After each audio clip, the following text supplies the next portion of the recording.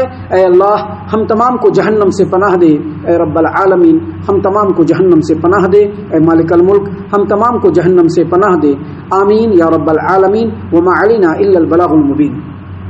تبارك الذي نزل الفرقان على عبده ليكون للعالمين نذيرا